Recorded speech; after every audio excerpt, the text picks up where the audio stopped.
বিশ্বনবী পাগলের মতো একবার হাউজে কাউসারে যাবেন, একবার সিরাতে যাবেন, একবার পুলসিরাতের দিকে, একবার হাউজে কাউসারের দিকে পাগলের মতো দৌড়াতে থাকবেন। তার কোন গুনাহগার উম্মত যাতে জাহান্নামে ঢুকে না যায়, সেদিন কেউ সুপারিশ করতে পারবে না বিশ্বনবী ছাড়া।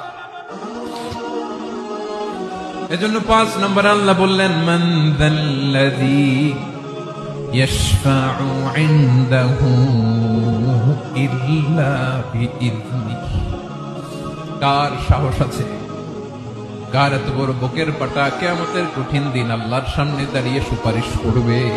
কারো ক্ষমতা, কারো ক্ষমতা নাই। বিশ্বনবী সেদিন সিজদায় পড়ে উম্মতের জন্য কাঁদবেন, সবাই কাঁদবে, নফসি নফসি, আল্লাহ আমারে বাঁচাও, আল্লাহ আমারে বাঁচাও। বিশ্বনবী বলবেন, উম্মতি উম্মতি। বিশ্বনবী আমার জন্য কাঁদবেন, আপনার জন্য কাঁদবেন, আমাদের জন্য সেদিন কেঁদে কেঁদে জাহান্নামের দরজায় দাঁড়িয়ে আমাদেরকে টেনে টেনে জান্নাতে ঢুকাবেন।